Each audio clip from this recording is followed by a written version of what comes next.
திருத்துறைப்பூண்டி அருகே இடும்பாவனம் அருள்மிகு மங்களநாயகி உடனுறை சர்க்குருநாத சுவாமி திருக்கோவிலில் மகா கும்பாபிஷேகம் விழா வெகு விமர்சையாக நடைபெற்றது. திருவாரூர் மாவட்டம் திருத்துறைப்பூண்டி அருகே உள்ள இடும்பாவனம் அருள்மிகு மங்களநாயகி உடனுறை சர்க்குருநாத சுவாமி திருக்கோவில் அமைந்துள்ளது. இந்த ஆலயம் மூர்த்தித்தலம் தீர்த்தம் எனும் மும்பை சிறப்பு உடையதும், தமிழ் முனிக்கு திருமண கோலம் காட்டியதும், இடும்பன் இடும்பிக்கு வீடு பேறு அளித்ததும் அவர்கள் வாழ்க்கையால் இடும்பாவனம் என பெயர் பெற்றது.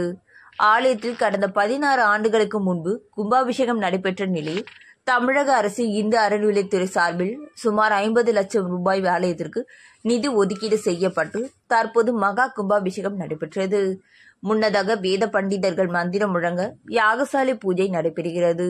தொடர்ந்து மேளதாளத்துடன் இடம் போடப்பட்டு ராஜகோபுரம் மற்றும் அனைத்து உற்சவர் கோபுர கலசங்கள் கொண்டு செல்லப்பட்டது. தொடர்ந்து மகா கும்பாபிஷேகம் நடைபெற்றது. அப்போது ராட்சச ட்ரோன் மூலம் புனித நீர் தெளிக்கப்பட்டது.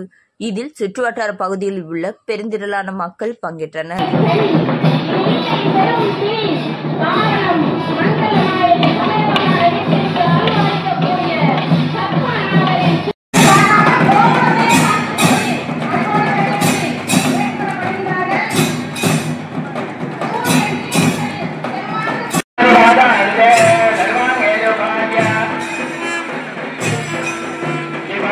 Terima kasih.